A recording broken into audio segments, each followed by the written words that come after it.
नमस्कार, माझे नाव अन्वय केशव गुंजाळ. मी परांजपे शाळेत इयत्ता 6वी मध्ये शिकतो.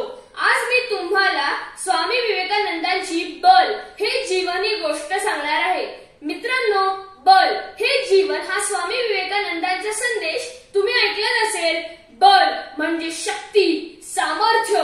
तुम्ही स्वामीजींची छायाचित्रे पाहिली आहेत ना?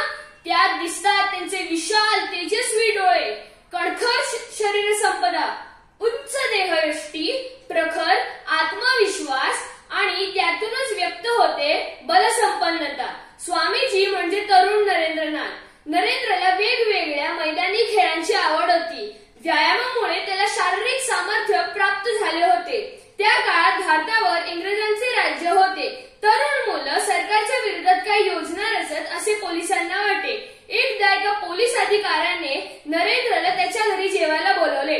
नरेंद्र त्यांना ओळखत होता, त्यामुळे तो त्यांच्या घरी जेवायला गेला. तिकडे जेवणाची काहीच तयारी दिसत नव्हती. तो पोलीस अधिकारी नरेंद्रच्या जवळ आला आणि म्हणाला, मला सगळं खरं खरं सांग. तुम्ही सरकारच्या विरोधात काम करताना, कट रचताना? नरेंद्रला हे ऐकून धक्का बसला.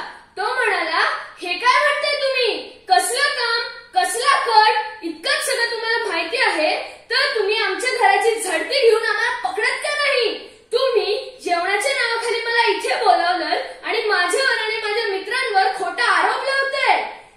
जर मी खरोखर गुन्हेगार असलो असतो तर तुम्हाला एवढं बोलूनही दिलं नसतं. यावेळी तुम्हाला सोडून देतोय. हे बोलून नरेंद्र तिकडून निघून गेला. नरेंद्रचे शरीर व्यायामाने कमावलेले आणि बलवान होते. तो पोलीस अधिकारी या साऱ्या घटनेने घाबरून गेला. नरेंद्रचे शारीरिक सामर्थ्यामुळेच त्या काळात भारतावर इंग्रजांचे राज्य असूनही पोलिसांच्या तावडीत नरेंद्र येऊ शकला नाही. या गोष्टीतून आपल्याला बलाचे महत्त्व कळते, हो ना? चला तर मग, बल हे जीवन हा स्वामी विवेकानंदांचा संदेश आपण आपल्या